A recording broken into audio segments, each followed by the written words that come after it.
Alhamdulillah wa salatu wa salam ala Rasulullah. All praises are due to Allah, the creator, the cherisher, and the sustainer of this universe. And may His peace and blessings be upon His noble Prophet Muhammad, and his descendants, and his companions. Dear respected brothers and sisters, Jazakumullah khairan for the invite.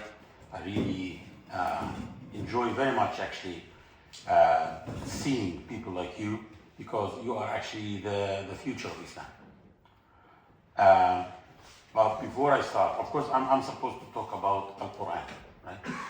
But before I start, I want each and one of you to imagine that when you go back home tomorrow at night, that you find a family at the door of your house, a man and a woman and 2 children. I'm not going to say 4 children, 2 children. And they tell you, well, we are from Gaza and our house was demolished and we don't have a place to shelter us. So what are you going to do? And I'm sure that people like you who in a weekend, they come to learn about the Qur'an, are not the ones who are gonna put 30, 40 pounds in their hand and tell them to go to find a place. I'm sure that you will tell them, please come in, stay with us tonight until we solve your problem tomorrow. But we know that the stronger Iman in the heart, the more one becomes more able to sacrifice a little bit the enjoyments and the wealth and the money and of this life. So is anyone here ready to tell them, please come in, you are going to stay with us until the Palestinian problem is solved? Or can there be among us someone who will tell them, come in, from today, starting today, we will split our house and you will live with us forever. We will take 2 rooms, you take 2 rooms. And I'm sure that many of you now are probably, Abdul Rahman is feeling embarrassed now. It's like the rest are looking at him. Are you bringing this guy to speak to us and waste of time? And that's because maybe many of you may think that, can someone be like that? To share his house with someone else. But I want to tell you that our people were like that. Our people received another people in their homes with the intention that they will live with them forever. They split their houses with the refugees who came to them. And those people are called Al-Ansar. Because actually Muhajirin are refugees. We just don't say refugees because the Ansar were very, very hospitable and they didn't make them feel like refugees. But they were refugees. Technically they were refugees.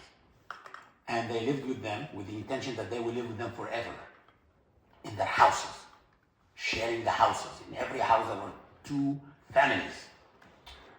After 5 years, after the incidents of Bani Nadir, 4 years, Bani Nadir tried to assassinate Prophet Muhammad ﷺ, and then they were removed from Medina as a punishment, and the Sahaba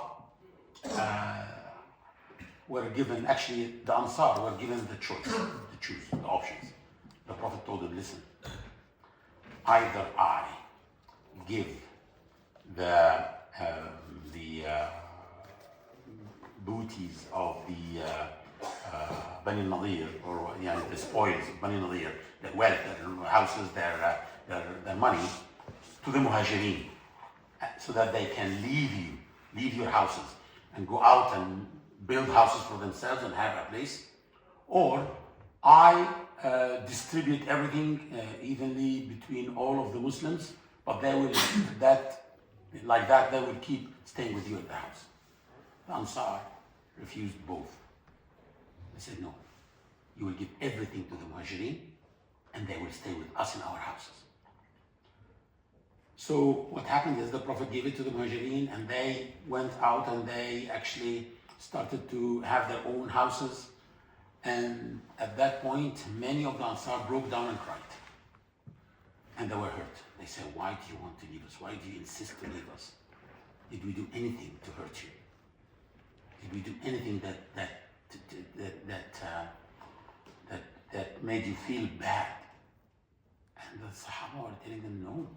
Jazakumullah khayran, khalas, about 5 years in your houses. And the houses are packed with the children. Enough, thank you so much.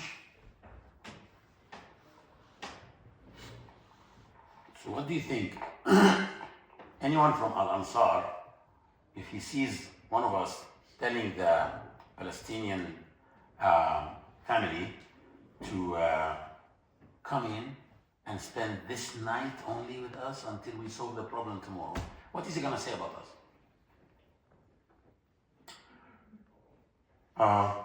And I'm sure that many of us are also wondering about the nature of the Ansar. Are those human beings? So we are wondering about each other, though we are Muslims, both of us. And I'm sure that many of you now are saying that this is a very unfair comparison. How can I compare us to the Ansar? And my question to you is, why can't I compare us to the Ansar? Many of you are probably telling themselves now, because we cannot be compared to the Ansar. This is the generation that was, they were educated by the Prophet ﷺ. Their upbringing was by the Prophet ﷺ. Right or not? Right? No, wrong. You know why? Because at the point when the Ansar were receiving the Muhajirin in their houses to live with them forever, they have not seen Prophet Muhammad yet. Only 75 of them saw him for a few minutes under the darkness of the night during Bay'at al-Aqaba al-Thaniyah, and that's it. We are the ones who know everything about Prophet Muhammad more than the Ansar at that point. At that point, they didn't see him yet.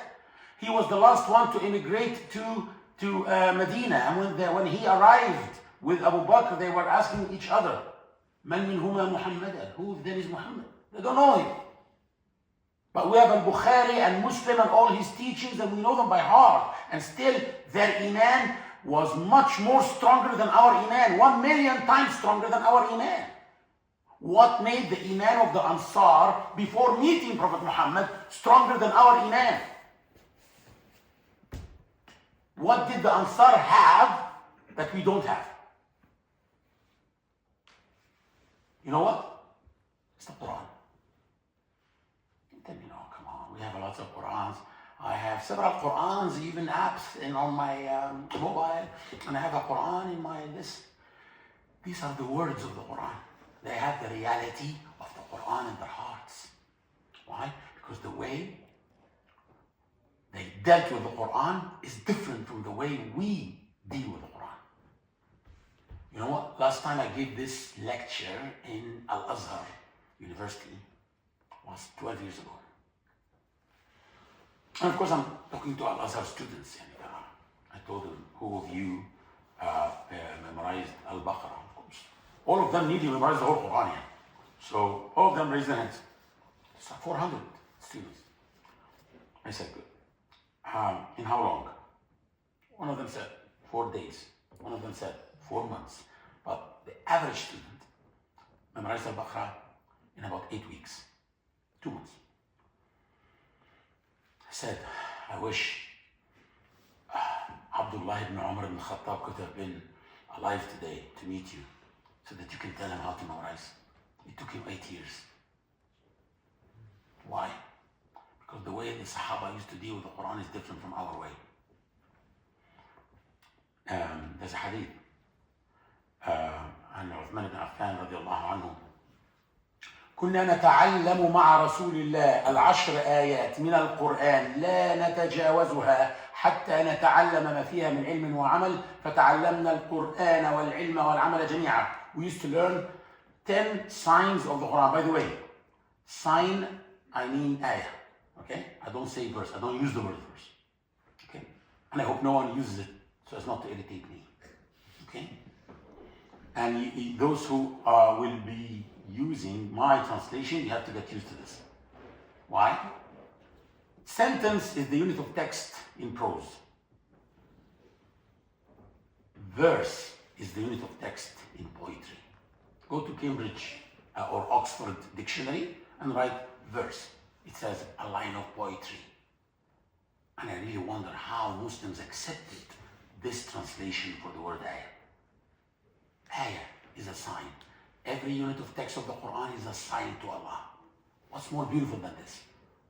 So in our translation, it's ayah, it's sign, okay? Anyway, so Uthman ibn Affan said, we used to learn 10 ayat, 10 signs of the Qur'an with the Prophet, peace be upon him, and we don't exceed them until, which means 10 ayat and stop, don't continue, until we learn how to recite them and we learn their meanings, and we learn how to apply them practically in our lives. So he said, so we learn Al-Qur'an. Qur'an here means the tilawa, okay? The recitation, the recital. And al-ilm, knowledge, and al-amal, how to apply them in our lives. So the way the Sahaba used to deal with the Qur'an was like this. Read, understand, ponder, tadabbur, apply. Read, apply, and memorize. Read, understand, ponder, apply, memorize. Read, understand, apply, ponder, memorize. We just do memorize. So our way is better than the Sahaba's way in one thing. It makes us memorize quickly, but it doesn't change us. That's the problem. That's the problem of the Muslim world, actually. We actually pushed Prophet Muhammad ﷺ to go to complain to Allah from us. Surah Al-Furqan. وقال الرسول يا رب إن قومي اتخذوا هذا القرآن مهجورا. And the messenger said, O my Lord, my people have dealt with this Quran by deserting it. He didn't say they deserted the Quran. He said, dealt with it by deserting it. Because we deal with it, we memorize it, and we make contests for the most beautiful voice. And the winner takes 1 million riyal, and contests for memorization. And they start, they tell the boy a couple of words, and he continues the ayah, and he says, this is in the right corner on page 384. And they, what is that in our religion? When did the Prophet do that? Not one contest about understanding the Quran, not one contest about how to apply the Quran. No. They don't want us to apply the Quran that way, those people. Anyway. Well, I want to do something. Well, thank you, Abdurrahman, for the introduction, but Abdurrahman forgot to tell you one thing about me. I'm Egyptian from a part in Egypt called Sa'id. Sa'id is Upper Egypt. And I've seen people smiling now, of course. We are the laughing stock of the Egyptians. They make jokes about us, about our naivety. I don't actually deny that we are naive. But I'm going to tell you a real story. It's not a joke. It happened to one of my relatives who is an ENT doctor, ear and throat doctor, in our village in Said. He received one of the farmers who was complaining from a pain in the ear. By checking his ear, he found that he has a very strong inflammation in his ears inside, and which is causing him a lot of pain. So he prescribed for him an antibiotic, 500 milligram capsule every 8 hours. The man came back after 2 days complaining that the pain is still there. He said, yeah, well, antibiotic takes time. It takes time, so please continue taking your medication. He said, well, I can't take anymore. He said, no, please continue taking your medication. He said, well, I can't take anymore. What's wrong with this guy? By checking him, he found that he was pushing a capsule in his ear every 8 hours. I'm happy that you laughed. You know why? Because you laughed at yourselves. I like to ponder everything, even a story like that. The man was taking the medication, and it wasn't helping him. Why? Because he was taking it the wrong way. What else is medication? Qur'an. Allah subhanahu wa ta'ala said, وَنُنَزِّلُ مِنَ الْقُرْآنِ مَا هُوَ شِفَاءٌ وَرَحْمَةٌ لِلْمُؤْمِنِينَ. And we descend from the Qur'an what's a medication that cures the hearts of the believers. So, and 3 times actually, Allah mentioned the Qur'an as a medication. And I know people who know it by heart, and they have a lot of diseases in their hearts. All of us have diseases in our hearts. And we memorize the Quran. Why? Because maybe we are using it the wrong way, like this Saidi that we laughed about. How should we use the Quran? Allah told us, كِتَابٌ أَنزَلْنَاهُ إِلَيْكَ مُبَارَكٌ لِيَدَّبَّرُوا آيَاتِهِ. A blessed book that I have sent down to you so that they may ponder upon its signs. We need to ponder its signs. But we're not pondering. Even the word pondering itself, tadabbur itself, many people don't even heard about it. When we mention the Quran, the only thing that comes to our mind is tahfiz. Halaqat tahfiz al-Quran, right? Even the word that the Prophet used, we don't use. Ta'aleem al-Quran. The Prophet used to say, خَيْرُكُمْ مَنْ تَعَلَّمَ الْقُرْآنَ وَعَلَّمَهُ. Right? The Sahaba said, كنا نتعلم مع رسول الله 10 آيات من القرآن حتى نتعلم ما فيها من علم وعمل فتعلمنا القرآن. Where did you find حلقات تعليم القرآن? There's no تعليم القرآن, it's called تحفيظ القرآن, right? It's like we are making a new religion, but we're flavoring it with the flavor of Islam. But that's not the way the Prophet dealt with the Quran or told the Sahaba the Quran. So we need to be critical. And we shouldn't shy from being critical to what our fathers and grandfathers have been doing. Because what led the kuffar to kufr is what? Saying we will only follow the footsteps of our forefathers. And the Prophet ﷺ said that every 100 years Allah will send someone to renew the religion. Renew something is not by changing it. Renewing something is to return it back as it was at the first day, at day 1. So we can remove the practices that have been done for centuries and start again from scratch according to the Quran and Sunnah. If you stick to the Quran and Sunnah, you are okay, don't worry, you're not going to deviate. But if you keep on accepting things that are not from the Quran and Sunnah, there are things that maybe were good for a certain time but are not good for today. So always renew your religion by getting back to the Quran and Sunnah. And I translated the Quran as Abdurrahman said, and my translation was sent to you in a PDF document that we will work from today and tomorrow. So I hope that you download it and make it ready with you. Sometimes I will tell you to open a surah and look at this ayah or so. I'm not now, but make sure that you have it ready. And also, it is also an app. You can download it from the App Store or from the Android store called Google Play, something like that. If you go by and search Bridges, by the way, this is not a gas station I work for. This is Bridges Foundation, which is an organization that was in the beginning, like 20 years ago, only focusing on da'wah to non-Muslims, now mainly tarbiyah to Muslims, tarbiyah imaniyah and tarbiyah ruhaniyyah. So you can search the Google Store or the App Store by the words Bridges, Translation, Quran, you will find my translation, okay? Easy. And download it. This is the only app that has all the qira'at. By the way, you can listen to them. And you can also, if you choose multiple reciters, you can actually compare qira'at to each other. Or you can use also, because our translation is the last reciter called Bridges Translation, Mori Salakhan. This is the English. So you can listen to the Arabic and the English together if you choose multiple reciters, okay? And there's a child, by the way, reciting Warsh in it. Amazing one, called At-Tifl Yahya Sidr. And there is a woman, by the way, there's a sheikha called Zainab Talha among the reciters. Anyway, this translation is a part of a bigger project called Tadabbur Beyond Arabic.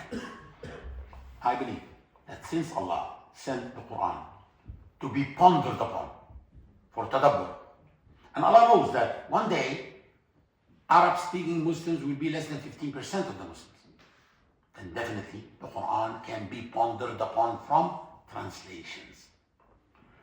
And when I first came to this country 11 years ago, I started in East London Mosque pondering Surah An-Nur from the best translation at that time, Abdul Halim translation. And when we did that, I have put my hands on the things in the translations that are making tadabbur difficult in English. Actually, I went and I met Dr. Abdul Halim and I told him that if he gives me his translation, I will tweak it in a certain way and return it back to him. And then after a week, he gave me his answer. He said, no, go ahead and do your own. So I did my own. In my translation, you will find several things that are different from the other translations. Not only that it's accepting the Qur'an, but also, for example, anta, you. Antum, same thing, you. Antuma, for two people, also you. So how did the translators differentiate between anta and antum before? They just added between brackets, O Prophet. You, O Prophet. It means anta. But the Quran doesn't say O Prophet. It's true that it's between brackets, which means not from the text. But still, it can affect the heart. So for example, also, same thing with imperative tenses. Qul, say. Qulu is also say. Qulu is when you address many people. Okay? Qula, when you address two people, also say. So they used to put also say between brackets, O Prophet. Or Qulu between brackets, O believers. But maybe Allah means O people, not O believers. So the more you add, you're imposing your understanding on the reader. Tadabbur is to leave the reader with the Qur'an, with the text itself, not to add your own understanding. So in our translation, you will find something peculiar, which is we added a superscript. Small SG means singular. So next to the U, you will find U and a small superscript. SG means singular U, or PL plural U, or DL dual U. Say, if you open, for example, Surah An-Nas, easy to open it at the end of the Quran, you will find say SG, which means qul, not qulu. Okay? But if you open the ayah in Surah Al-Imran, qulu amanna billahi, you will find say PL, plural. Okay? So that's one of the things that we have. And the other thing, which is the main reason why I spent 4 years of my life translating the Quran.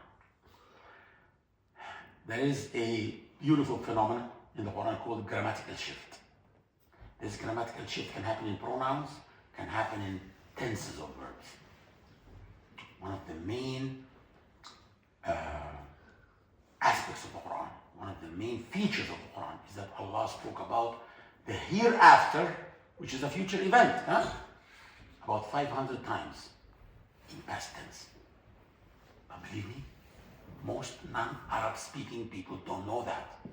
Because every single translation, not only in English, in all languages, they change it into future tense. If you open ayah number 71 in Az-Zumar, وَسِيقَ الَّذِينَ كَفَرُوا إِلَى جَهَنَّمَ زُمَرًا, and the evildoers were driven to hell. Every single translation made it, and the evildoers will be driven to hell. And I met in the last 20 years the biggest 4 translators of the Quran, and I asked them, who gave you the right to change the tenses of the verbs? He said, what do you mean? I said, il-iltifat, when Allah talks about the hereafter. He said, what do you want me to do? Non-Arab speaking Muslims will find it awkward. I said, didn't Arab speaking Muslims find it awkward too? Because actually in Arabic as well, Past never denotes future. So it's a point of pondering that Arab translators decided to deprive non-Arab speaking people from it. Why? Because they are afraid that they will lose their faith. It's not a mistake. They have the right to know how their Lord spoke. So our translation is not about the meanings only. It's about the style of Allah in speech. Allah speaks about future events in past tense. You have to ponder. And you will find a footnote that tells you frequently the Quran addresses the events of the hereafter in past tense, and this should be pondered by the reader. And I don't tell you my pondering. I leave you with the Quran, and you have to think about it. Okay, like that. So I believe that with a good translation, that where the translator is not explaining a lot. I believe that when an ayah is ambiguous in Arabic, the translator should translate it to English with the same ambiguity and not try to explain. I'm a translator, not a mufassir. I should leave the English reader with the same level of ambiguity so that he can deal with it. Okay? For example, by the way, kafir. Kafir in the Quran is used in three different meanings, and in two meanings mainly. Either disbeliever or ungrateful. So you see Fir'aun is blaming Prophet Musa, telling him, وَفَعَلْتَ فَعَلَتَكَ الَّتِي فَعَلْتَ وَأَنْتَ مِنَ الْكَافِرِينَ. And you committed what you have done, which is killing the Egyptian man, when you were ungrateful. Because before it he said, أَلَمْ نُرَبِّكَ فِينَا وَلِيدًا وَلَبِثْتَ فِينَا مِنْ عُمُرِكَ سِنِينَ. Haven't we taken you and brought you as a child, as a newborn, and you stayed for years living with us, and then you committed the crime you committed when you were مِنَ الْكَافِرِينَ. Here means ungrateful. Prophet Soliman, he said, هَذَا مِنْ فَضْلِ رَبِّي لِيَرَى أَأَشْكُرْ أَمْ أَكْفُرْ. This is the grace of my Lord to see if I will be thankful or akfur. Here means ungrateful. And most of the time, kufr means disbelief. Kafir, disbeliever. So the translators used two words for it in English. Disbeliever and ungrateful. We found one word in English and accept both. So kafir in our translation is not disbeliever and it's not ungrateful. It is denier. One can deny faith and be disbeliever, or deny grace and be ungrateful. You see, so we did a lot of effort to come as close as possible to the original text, to the Arabic text of the Quran. So our translation is about this style of speech of the Quran. And that's because I really believe that, yes, the Quran can be pondered and can change people in English if a good translation is there. And subhanAllah, when we hear that Cat Stevens became Yusuf Islam after reading the Quran, he didn't actually read the Quran, he read the translation. That is 50-60% accurate. Suhaib Webb was a DJ, and now I consider him one of the most knowledgeable people in America, by the way. And he didn't read the Quran, he read a translation that was 50-60% accurate. What if we have a translation that is like 70% accurate, 80% accurate? Okay. Okay. Now let's talk about tadabbur. Okay. There are two types of tadabbur: intellectual tadabbur, which needs training. It needs you need to take a workshop. I'll do my best to give you as much as possible, but there is also on our YouTube channel there is a playlist called How to Ponder the Quran Even If You Don't Know Arabic. You have to watch it. Okay?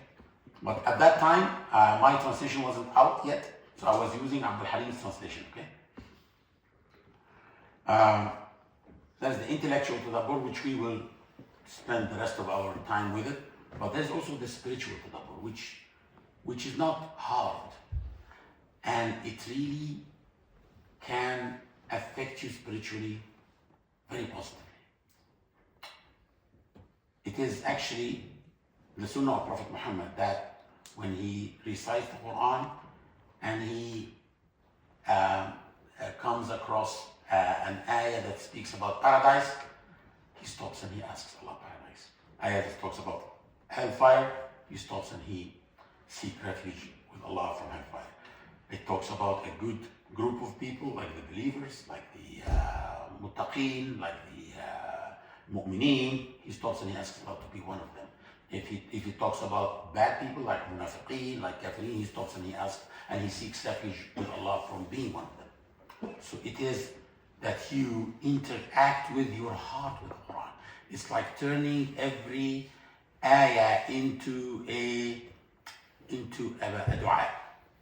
Like for example, وَأَطِيعُوا اللَّهَ وَالرَّسُولَ لَعَلَّكُمْ تُرْحَمُونَ, and obey Allah and the Messenger that you may obtain mercy. Don't continue. In your heart say, oh Allah, let me be among those who obtain your mercy. وَسَارِعُوا إِلَى مَغْفِرَةٍ مِّن رَبِّكُمْ وَجَنَّةٍ عَرْضُهَا السَّمَاوَاتُ وَالْأَرْضُ أُعِدَّتْ لِلْمُتَّقِينَ, and hasten towards forgiveness from your Lord, and a garden as wide as the heavens and the earth, prepared for the mindful of God, for the muttaqeen. Here you have to ask Allah in your heart. So don't rush, don't read it quickly. Oh Allah, let me be among the muttaqeen. So you ask Allah to be among them. والذين ينفقون في السراء والضراء والكاظمين الغيظ والعافين عن الناس والله يحب المحسنين. Those who spend in prosperity and adversity, and those who restrain their rage, and those who forgive mankind, for Allah loves those who excel in doing good. Oh Allah, let me be among those who excel in doing good. So like that you're interacting with your heart every ayah in the Quran. If you do so, it will treat you. And I want to tell you a story. I have a very good workshop called Tarbiyah Imaniyah Workshop, which is also a playlist called The Purification of the Heart, between brackets, Tarbiyah Imaniyah. That's the name of the playlist on our YouTube channel. The YouTube channel is called Bridges Foundation Channel on YouTube. I hope you subscribe to it and press like and do these things. Anyway, so this playlist is for a very blessed workshop, actually. I'm saying so because the only time I saw Prophet Muhammad in Ru'ya was before giving this workshop at the first time. I took this workshop for my Shaykh in Egypt under the time of Mubarak and stuff. We were meeting secretly and taking our lessons and stuff. But after the revolution, big mosques were open for me. I even spoke in Al-Azhar.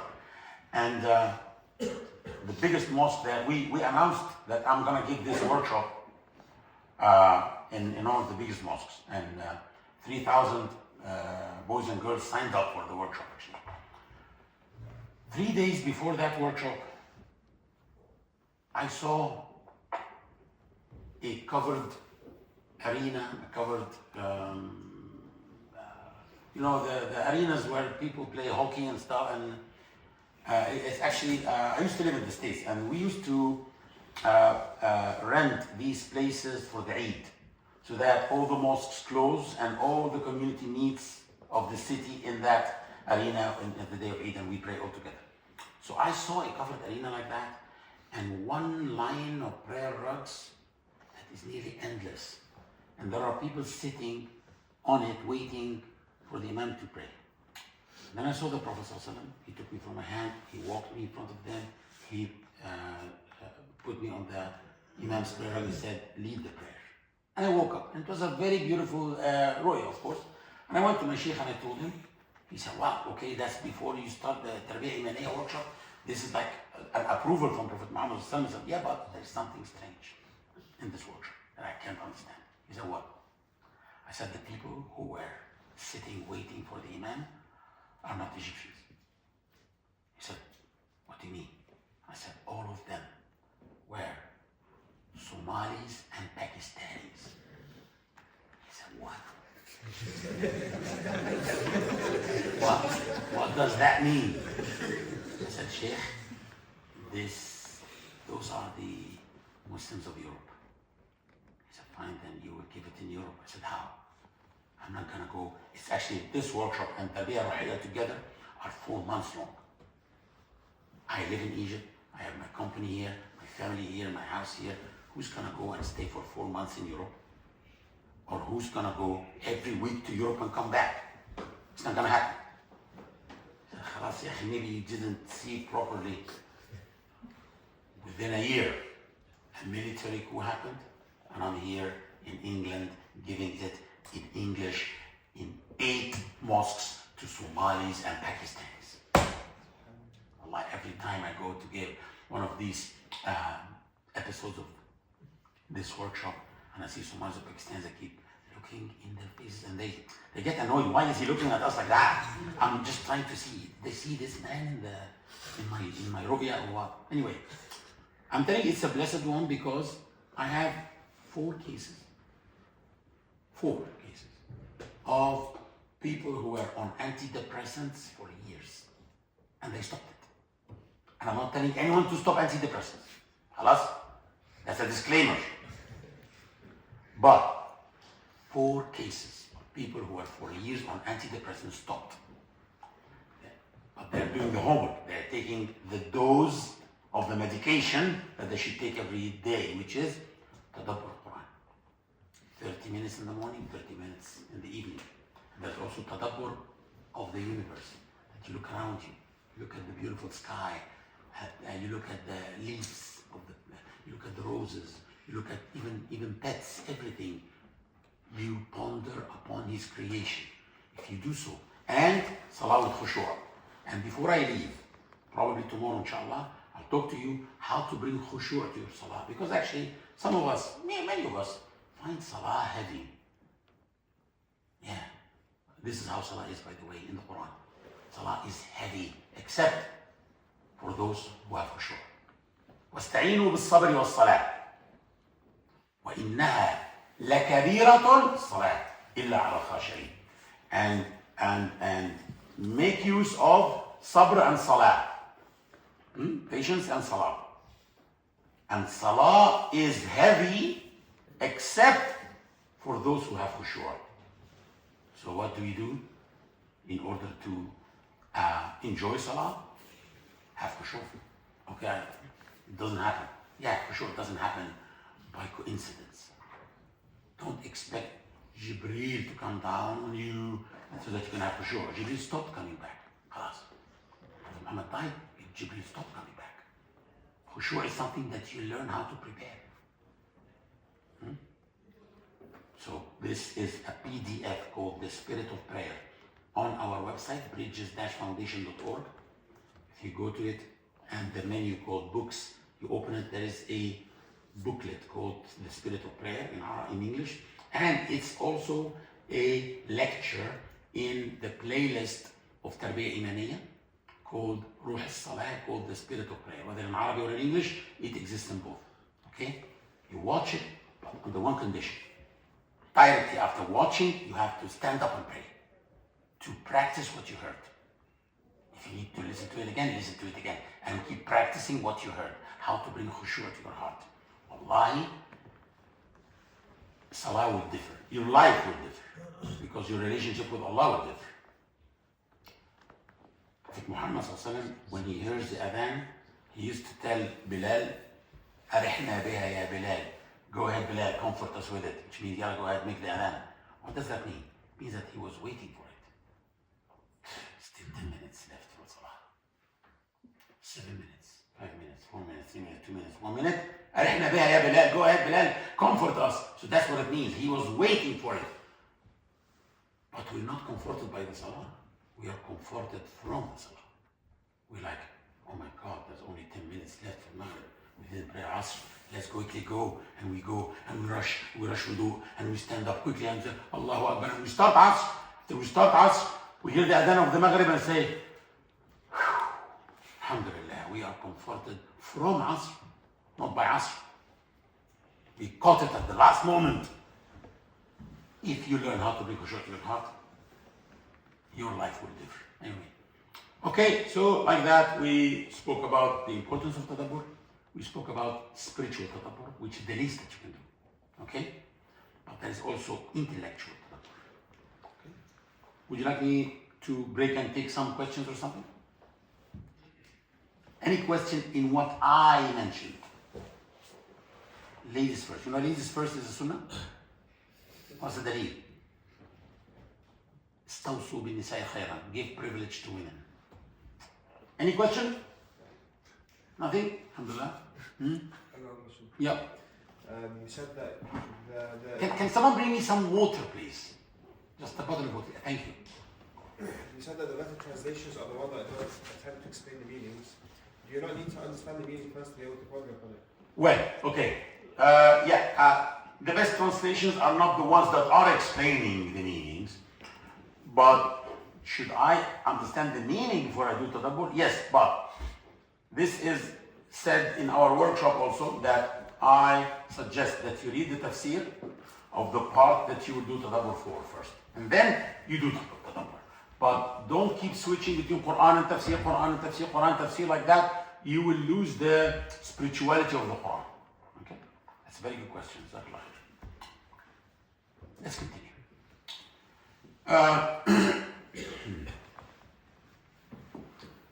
What helps intellectual tadabbur? Of course, knowledge of Arabic language, definitely.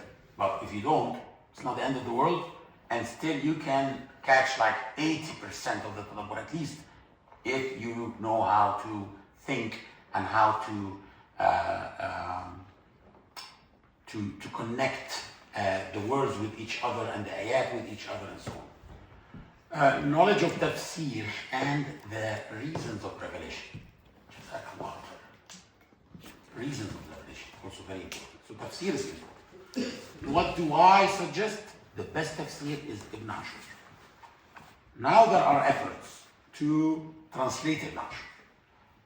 A brother called Suhaib Saeed in Scotland, in Glasgow. You bring him to speak sometimes? He's come to University of Manchester. Yeah. He is now translating Ibn Ashur tafsir. That's the best translation, by the way. I hope he progressed a little bit, but it's going to take him time, but it's important. So reading tafsir and understanding. Having strong imagination. You need to imagine. And you will see now some examples that I'm going to give you. You need to imagine the ayah. Having objective thinking and critical thinking. Of course, we do not critique the text of the Qur'an like we critique text outside the Qur'an. Outside the Qur'an is to find defects in the text. But in the Qur'an, I question the text in order to find the wisdom. So there is a ceiling which is al-wahy, the revelation. So I question the text to find the wisdom. If I don't find the wisdom, it doesn't mean that there's no wisdom. It means that I don't know it. What do? Continue thinking, continue reading, continue seeking knowledge. Ibn Taymiyyah used to go to the deserted mosques and put his head in the dust and cry and say, "Oh, teacher of Adam, teach me. Oh, teacher of Ibrahim, teach me. Oh, teacher." So beg Allah to teach. But there is an answer to every question.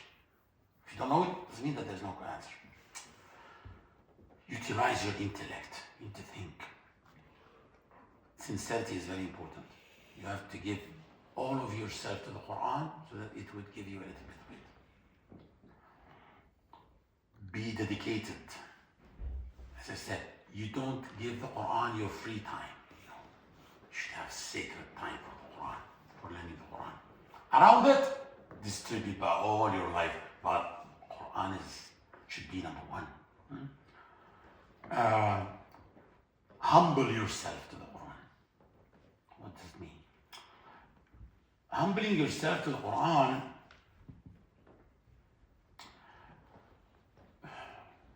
I'll tell you something. A few years ago, like 10 years ago, a very famous missionary invited a very famous Arab atheist, and they made a weekly TV show to make fun of the Quran. And someone told me they are reading the Quran and they bring ayat from the Quran. Why isn't the Quran guiding them? Isn't the Quran a book of guidance? They read the Quran and they're not guided. Who is misguiding them? It is the Quran. The Quran has the power to misguide as much as it has the power to guide. It depends on the approach of the person. If you approach the Quran humbly to learn, it will teach you.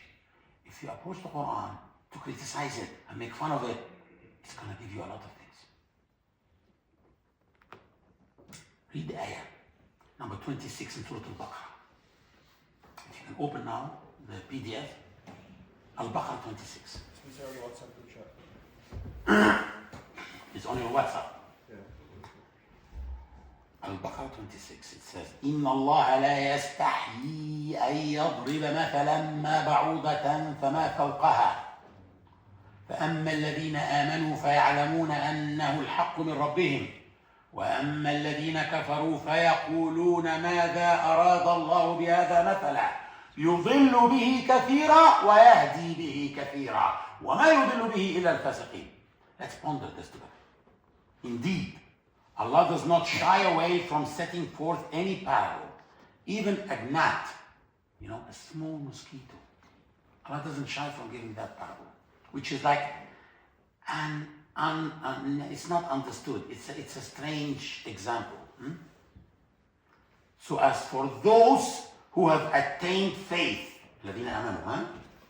they know that this is the truth from their Lord, even though they don't understand. But they know that there is wisdom. They trust the Quran and they trust Allah. But as for those who have denied, الذين كفروا فيقولون ماذا أراد الله بهذا مثلا? What did Allah want to say by this parable?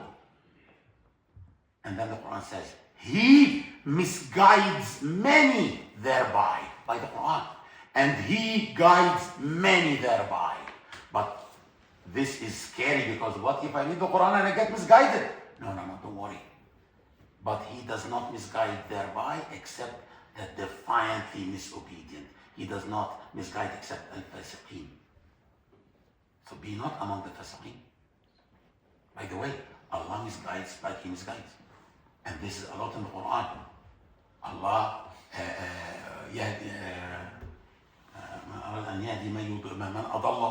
Allah misguide, but Allah does not misguide people on personal basis. Allah didn't say He will misguide everyone whom His name starts with letter K. No. Or everyone who lives in a certain city. No. Or in a certain city. No. Allah misguides groups of people. Al-Fasiqeen. What else? Wallahu la yahdi kayd al-kha'inin, the treacherous. What else? And so on. So Allah misguides groups of people, and every one of us can put himself among them or not among them. So at the end, it's you who is putting yourself with the misguided or with the guided. Okay? So this means what? You have always to approach the Quran humbly to learn. If you do so, it will teach you a lot. And if you establish a relationship with it, daily relationship, you will see amazing stuff, amazing things. I personally, several things happen to me, but I don't say it publicly, except when I'm with young people like you, because I want them to put their trust in the Quran, but establish a daily relationship with the Quran. In the first 4 years in the UK, I lived in the 36th floor of a high-rise in East London, in Stratford, overlooking the Olympic Park. So, and it was a 3-bedroom. At that time, my children were studying in the UK, so I had a 3-bedroom, and so it was like a whole floor, it's like panoramic flat. And so in a high-rise, it's really looking very beautiful. So you have to imagine the New Year feast and with all the fireworks. Beautiful. The fourth year, I thought to myself, okay, you have seen this 3 times before. Beautiful, but same thing. Why don't you do something new today? Something that no one is doing. What? I said, the number of people who are worshiping Allah at this moment is definitely very few. People are busy watching the fireworks, or doing something haram, or asleep, or drinking, or whatever. Why don't you be among the few worshippers? I said, that's a good idea. So I put down all the shades and I darkened the flat. And I stood up to do Qiyam al-Layl at 11:30. 10 minutes before 12, I became in the second rak'ah. I'm reciting the Qur'an. And then, we became very close to 12 o'clock. So the explosions of the fireworks became so intense, and it became very tempting for me. And still some colors, red, yellow, were entering between the shades. So something whispered to me, why are you doing this to yourself? Khalas, you did Qiyam al-Layl. And you are now reciting the Quran.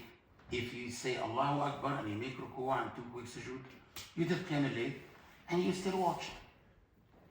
And I thought that, okay, that's not a bad idea. Khalas, I decided that at the end of this ayah that I am reciting, I will say Allahu Akbar and make ruku'ah. Guess how the ayah ended? قُلِ اللَّهِ ثُمَّ ذَرْهُمْ فِي خَوْضِهِمْ يَلْعَبُونَ. Say Allah and leave them alone in whatever they are indulged playing. Out of 6,234 ayah, that was the ayah. That's not a coincidence. This book talks to you. That's what I'm telling you. It's not ink on paper. Allah said to Prophet Muhammad, وَكَذَلِكَ أَوْحَيْنَا إِلَيْكَ رُوحًا مِّنْ أَمْرِنَا. I have revealed to you a spirit by my command. It's a spirit. It's a living being. It can turn into a living being in your heart if you establish a relationship with it. Okay? So my advice to you, change your heart with the Quran. The Quran changes people. From the worst people to the best people. And Umar ibn Khattab was not a normal kafir. No, he wasn't. Before this, he's the only one who dared to go and kill Prophet Muhammad sallallahu alaihi wasallam. He was the one who got the idea that every family among the kuffar should torture its own family members, Muslim members, so that families don't fight with each other. He was a staunch enemy against Islam. And then he became what? He became the one whom the Prophet said about him, had there been prophets after me, Omar could have been a prophet. He changed by what? By Surah Taha. The Quran changes people. Just allow the Quran to change you, because we don't allow him to change us. He tries to change us and say, no, thank you so much. Don't. I will just memorize. Don't try to make me, I don't want to understand. This is wrong. Okay? And that's what we're doing to our children. I want to tell you this. I've been counseling atheists for over 25 years. Nearly half of the cases are memorizers of the Quran. And I spoke to someone else in Turkey who is doing the same. He said, I realized the same. Why? It's because the way we introduce Quran to the children. It's not a way that makes them love the Quran. Imagine that I say, okay, this is a Chinese book. We will learn together Chinese, okay? We will memorize Chinese. Yalla. Each one of you take a book, and we sit every week, twice or thrice, and just say after me, ting ting ting yow, ting ting ting yow. Say yow. No. Yaw keda, because this is idgham. And you tell me, sorry, I don't understand. So you don't have to understand now. Now, memorize. You will understand later. Now you are like a sponge. Memorize Chinese as much as you can. Are you going to love Chinese? That's what we do to children. Children love what? They love stories and games, right? Why do we start with the 30th juz? There's no stories in it. And the story in it is of the believers who died burning and nothing happened to the king who burned them. But the cartoonish stories of the man who has put chicken wings on a mountain, chicken thighs on a mountain, chicken breasts on a mountain, called them, they came walking. The child doesn't see it except when he's 16. Why do we do this to the children? Cartoonish stories are there, but we don't give it to the children. You know what English people say? First impressions last. So the first impression of the child with the Qur'an is that it is not enjoyable. Why do we do this? What we should do is to start with stories. Beautiful stories. The man who has a cane, he threw it, it turned into a serpent, it ate the rest of the canes and the ropes. But we don't give this to the children. In the beginning, they just keep taking. Why the 30th juz? Because it's easy to memorize. So we only focus on memorization.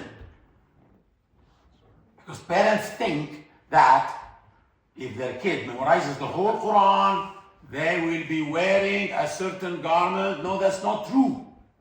This is for Ahl al-Quran. Ahl al-Quran, according to Ibn Qayyim al-Jawziyah, are those who ponder upon the Quran even if they don't memorize it. It's pondering. Allah told us, the only thing that He told us how to do is that ponder the Quran. But we don't even know what pondering is. It's a disaster. In the Muslim mind, we need to change ourselves. Okay?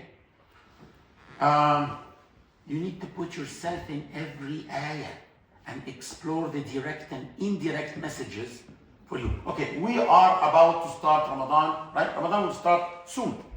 Let's ponder this ayah together. Let me show you. The ayah number 183 in Al-Baqarah. 183 in Al-Baqarah. يا أيها الذين آمنوا كتب عليكم الصيام كما كتب على الذين من قبلكم لعلكم تتقون. O you who have attained faith, fasting has been prescribed upon you as it was prescribed upon those before you, that you may become mindful of God. First of all, why is Allah calling us, O you? يا أيها الذين آمنوا,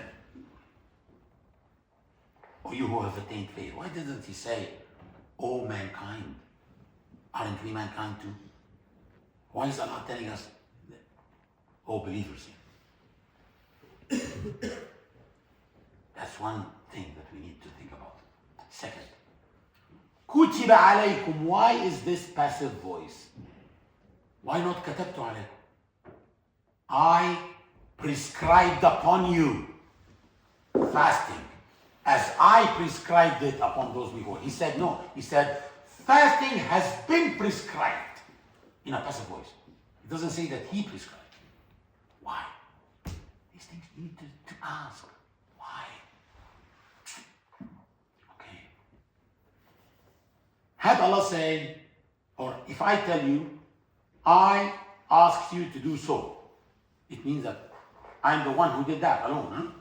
But if I say, you were asked to bring your PDF with you, you were asked, that maybe I asked you, or someone else, or several people asked you, right?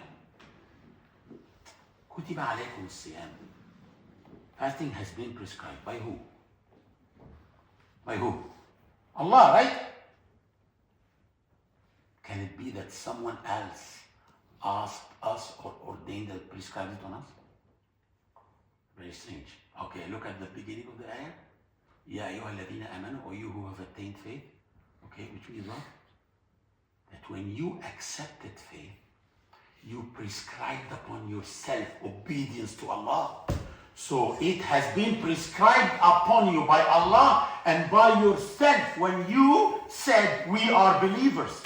Allah is not talking to Quraysh here. He's not talking to Buddhists here, asking them to fast. No. Fasting Ramadan is only on Muslims who chose Islam because it has been prescribed upon them by Allah and by them when they said we are Muslims. You have ordained on yourself obedience to Allah.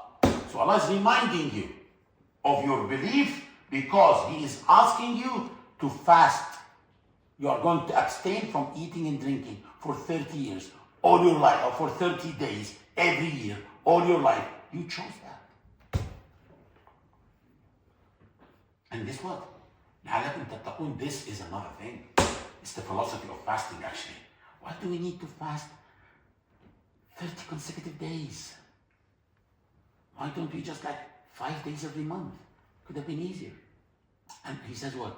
لعلكم تتقون, which means that fasting will help me have taqwa. What is taqwa?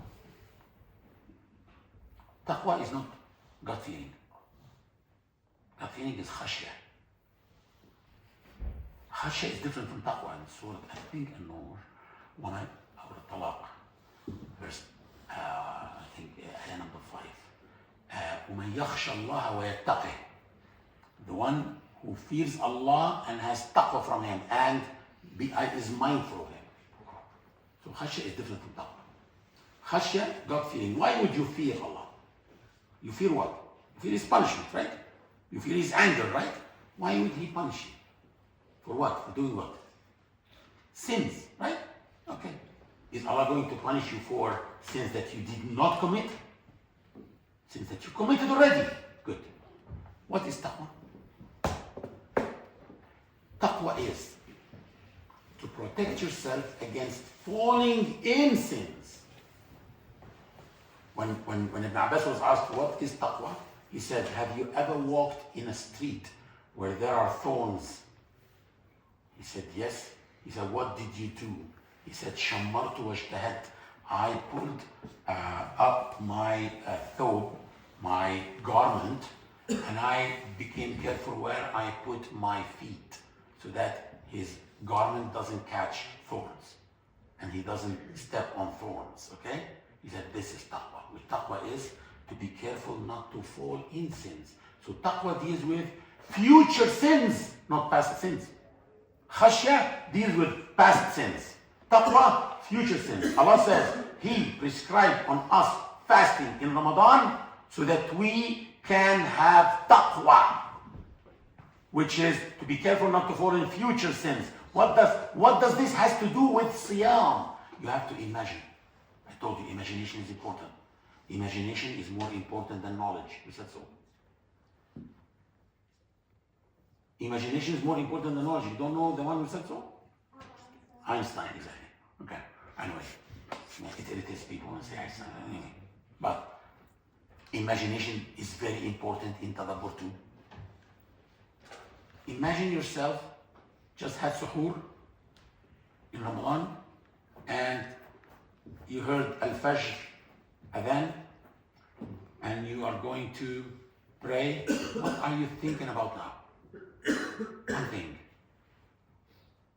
that this day will pass without accidents. Inshallah, that you don't break your fast by mistake. That nothing happens that would damage your fasting. Okay? You need to be careful when you are doing madmada during wudu, that you don't accidentally drink any water or do anything. Okay? So you are always focusing on what? On the future. Yeah. What? This. Okay. 5 minutes. Okay. So you're always focused. Yeah, I shouldn't read it. Huh? Sorry. Forget that. Cut. Okay. Okay, listen. I'm saying it. You have to write. Open it and don't read it loudly. Saidi, huh? Do this. Okay. Guys, listen. So, your psyche is all about, you only think about what's coming. This day that is starting. You ask Allah that it passes nicely. You don't, so you're focusing on what's coming in Siyam. You don't think about what happened. Khalas. 30 days like that, you're focusing only on what's coming. You don't look back. And this is helping you, programming your mindset to keep focusing on what's coming. So if you focus on not to fall in sins in the future, Allah will forgive you your past sins. And that's what Allah said, وَمَن يَتَّقِ اللَّهَ يُكَفِّرْ عَنْهُ سَيِّئَاتِهِ وَيُعْظِمْ لَهُ أَجْرًا. The one who has taqwa of Allah, which means focusing on not to fall on future sins, Allah will forgive him his past sins and he will increase. So you don't have to keep remembering your sins and crying. No, if you focus not to fall on those sins again, you are like that doing tawbah. And this has to do with, see here, the relationship between Ramadan, fasting, and taqwa. It's a training session, a training workshop on how to keep always your eye on what's coming, don't look back. This is all what? Imagination. When you imagined how you think when you, before starting the day, the fasting day, you were able to understand what does taqwa has to do with Siyam and so on. Anyway, we have to stop here, but we have 3 minutes for questions. Any question? Ladies first. When you say ladies first, they don't ask. Anyway, this is how you make them. Ladies first. Any question? Nothing? Okay. Yep. You said to put yourself in the ayah, like put yourself in the situation. Yeah, but there was no time to give you examples on this. But like in Surah Al-Duha, yeah, it talks about he finded you an orphan and sheltered you, yeah. In that situation, it's talking about the Prophet also. Yeah, but you put yourself in. But also yourself. Put yourself that you are you yourself. Yeah, maybe you're not an orphan, but still you are helpless. That without Allah, yeah. So always you will find something for yourself. Maybe, for example, an ayah like لو أنزلنا هذا القرآن على جبل لرأيته خاشعا متصدعا من خشية الله. If we descend this Quran on a mountain, you will see it crumbling out of awe of Allah. Yeah? How do you put yourself in this? If this Quran can affect a mountain like that, how come it's not affecting me? Then something is wrong with me. Then the way I'm dealing. So you can always find a way to see how the ayah affects you. And you know what? Someone asked me once, what is the book that if I read, I will feel that I love Prophet Muhammad? I said the Quran. If you read it and focus on the pronouns and see when Allah talks to him, how he talks to him. That's amazing. Because Allah who tell me who did the upbringing of the Prophet? His father? No. His mother? No. No one. It's Allah. It's the Quran brought him. Amazing. Yeah. If you could imagine you weren't yourself and you would want someone wanting to like connect to the Quran, what would be the first part of the Quran you would learn and also the first part you would memorize as well? Start the Quran from the beginning, but I have an experience that happened during the lockdown. When the lockdown happened, I used to at that time promote Tadabbur and so on, and I said, guys, we are locked in our homes. Let's do a daily live Tadabbur on YouTube and on Facebook and on Instagram. Clubhouse wasn't there yet. It started later. So we were like 25,000 every day, all live, doing Tadabbur. So I said, guys, let's take Surah Yunus, because we are locked down, and I was just joking. And Prophet Yunus was locked down in the mouth of the whale. And then after 28 days we finished Yunus and the lockdown wasn't over. So people said, and at that time you can't imagine, it was so depressing for people. We are only hearing about death, people dying in Iran, we see, and in Italy, in Canada, we see like people falling in the streets, coughing and stuff. And we were scared at that time. I remember that when I used to buy something for groceries, I used to leave it in the car boot for 4 days. for the corona to die. Well, we were really in the dark. We were really scared. You know, people were afraid to kiss their grandchildren whom they love, and people were really afraid. And it was so depressing, except for the group that was with me every single day doing tadabbur online. We were like in paradise, and everyone around us is depressed, and that was really strange. So people said, why don't we continue and take Hud? I said, let's take Hud. So after Yunus, we took Surah number 12, Hud. Yunus is number 10. Hud was number 11, yeah? So we took Hud. In the middle of Hud, someone said, why don't we continue until we finish the whole Quran? I said, no, wait. I'm not going to do that to myself. If you want to do it with me, then we have to vow that we don't stop until either we die or we finish the whole Quran. And 25,000 vowed online that we don't stop except by death or we finish Khatma. So we finished after 1,010 nights in 1,010 nights.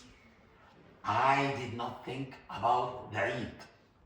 So after a month and a half, Eid al-Fitr was there, and I said, guys, what are you going to do? Would you like to take one day off? They said, no, we vowed, we can't stop.